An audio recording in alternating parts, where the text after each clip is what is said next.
Alrighty, and welcome back to 5150 Adventures.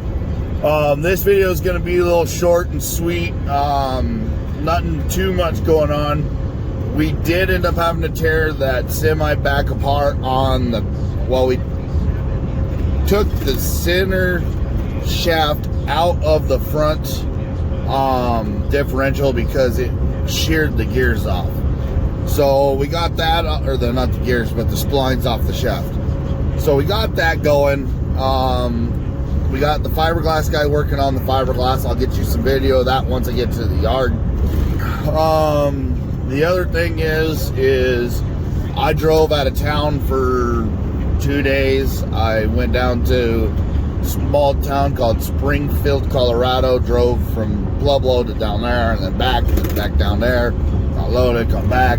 It was a mess. Came back to the truck being broke, so I didn't video. I wasn't really in the mode of videoing. The other thing is James with Built Dune Race. He headed down to LS Fest, Texas. I really wanted to go to that, but nothing that I ordered has been in time for me to be able to make it, which it would have been cool just to go how my truck was, but I'm at that point now after racing down in Vegas where I know where I want to be and where I need to be. So I'm just on standstill till I get my turbo and everything else here. Aside from that, once everything comes in, we'll start tearing it back down and rebuilding and going down that road. The one thing I do got to do to that truck is I do got to get a rear sway bar. I am noticing a little bit of hop on one side versus the other, and I think that's because of the coil springs. And also I'm going to get full adjustable coilovers for the rear. This weekend there's not much going on. I might head out to the reservoir with the wife's cousin, go out there, have a couple drinks and hang out for a minute. Aside from that, I ain't got much going on this week, so until I get parts in, it's gonna be short videos. I just figured I'd update everybody on what's going on. Steven and I are going to probably this weekend start taking the wood out of the bed of the step side and preparing it for aluminum. And once I get the aluminum, I'm going to go to my sticker guy and have him print up a sticker for the whole thing that looks like wood, so that I can put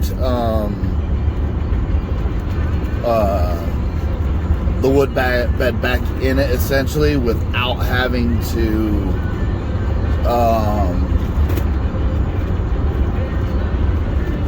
have rotting wood problems, and I'll be able to mount things to it a lot better.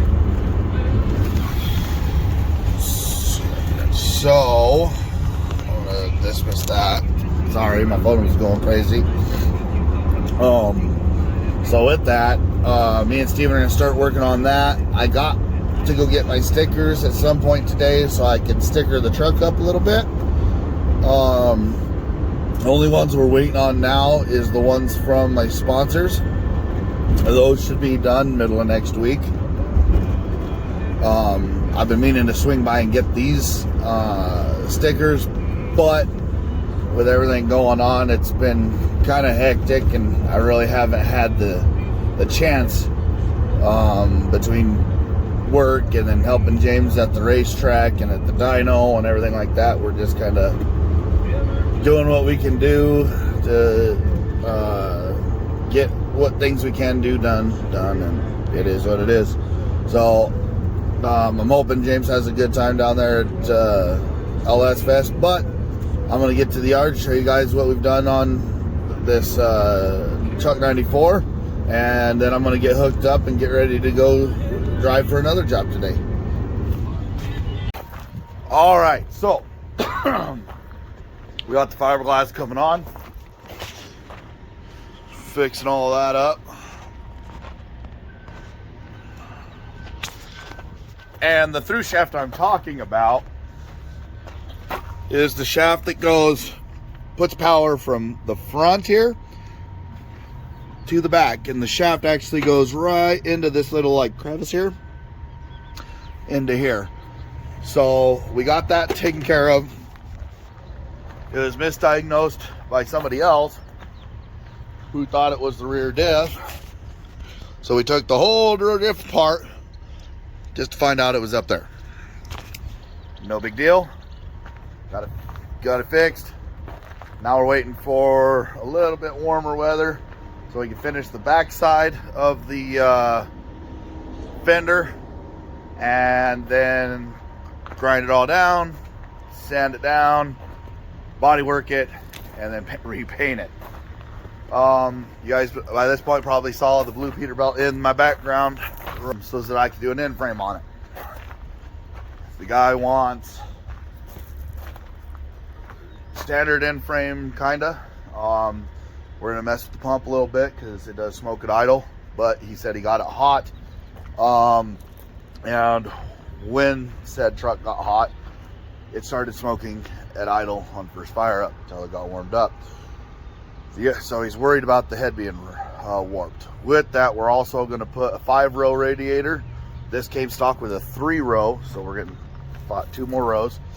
It's going to get a stage 1 turbo, stage 2 injectors, pump tuning, and other than the radiator, we're going to do one little update on the back of the oil cooler so that it can cool the 5 and 6 cylinders a little bit better, and then send him down the road. Then he's got a buddy with a Detroit. After that, I'm gonna probably be doing that one within 2 weeks of that. But within that two-week period, we've also got a 1986, I think, Peterbilt 359 that needs minor work. Airbags, all new fluids, a pinned 5th wheel, and I believe just some little minor electrical. The thieves around here have stolen the power and ground supplies from the battery to the engine, so we're going to replace that. And then they took the pigtail off of, or not the pigtail, but everything from the pigtail to the cab off of the truck for all the trailer power supply. So I'm gonna walk back here so I can show you guys that truck. That's gonna be the next one on the list, as well as working on this truck for my wife. So this is the truck we're going to put back into service. I'm going to take the tank off of my truck, put it on here, and put my aluminum tank onto my truck. But with that said, we're going to sand it down, prime it, paint it really fast, put the stacks off of this truck onto this truck because they capped one off and that one's really short. Don't like how that is. Then, as you can see, all the power cables have been just snipped off right there. And why they only wanted from here to there, I mean, it's not that much copper, but they also cut off from here to like right back in here. This also has a Caterpillar in it, and then we have a tire guy that's gonna come down and get tires on this.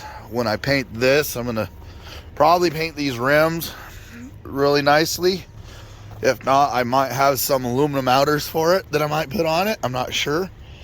But what I mean about a pinnable 5th wheel is, as you see, this has no pin on it for me to be able to lock the 5th wheel, and I'll show you on my truck here in just a second what I mean. So we're gonna do that. The airbags are all messed up, but luckily we got this parts truck here, and it's got fairly new airbags on it. So we're gonna take the airbags off of this and put onto that truck. Dump all the fluids, get it going. I believe the only thing I have to do is replace that tank. I'm supposed to meet a guy. Well, I'm supposed to meet a guy today to do that, but lo and behold, I ended up having to drive, so I got to text him, let him know, hey, dude, sorry, I'll be there tomorrow. Check that tank out.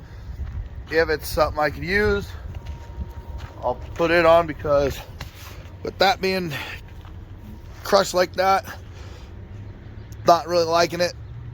Get it fixed up.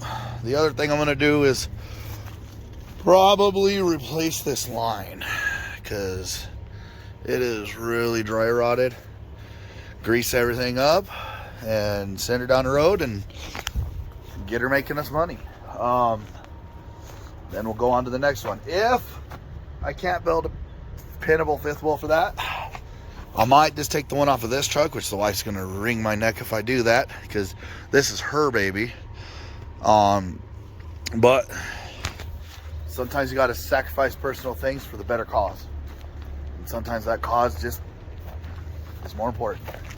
We can always put another one on there. Then later, I'm going to get this old T600 probably running again and turn it into a tandem. Maybe take it back to a tractor trailer. I don't know.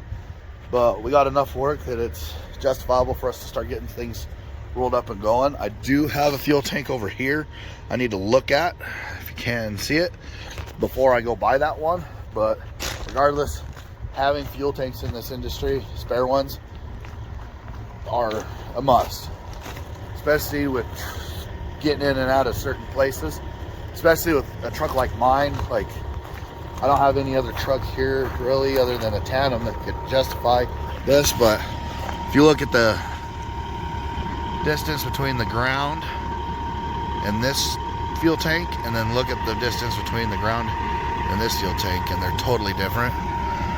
But what I mean by pinnable fifth wheel is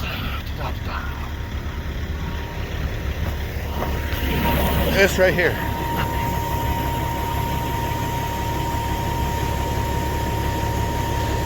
That pin keeps this from going frontwards and backwards, because this actually moves frontwards and backwards. So it's kind of not necessary. But as we start getting these projects done, I'm going to start kicking videos out and showing videos, doing this, doing that. Just try getting further along and further along. So while I get this truck hooked up,